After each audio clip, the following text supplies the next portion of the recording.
zu kotxea leku seguru batean uzteko, mugitzeko gaitasun alin badu oraindik ibilgailuak, alden eta modu edo leku seguruan utzi.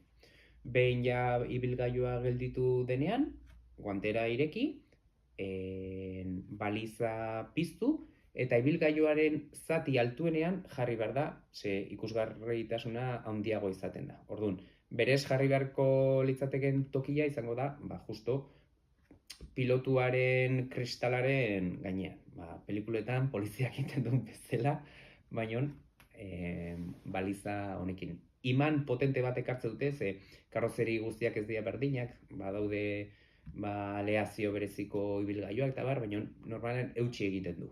Eta hor bertan jarri, takito. Gero, ibilgailu batik atea behartzea, hori ez da aldatzen. Lehen ere, triangeluak jarri ondoren, ibilgailutik atea behartzea, ze istripu arriskua daukazu. Beste ibilgailu batek, zure kotxea kolpatzeana. Bai. Prozedura berez ez da aldatzen triangeluekin diot errepidetik ateatzeko bete behar hori ez da aldatzen.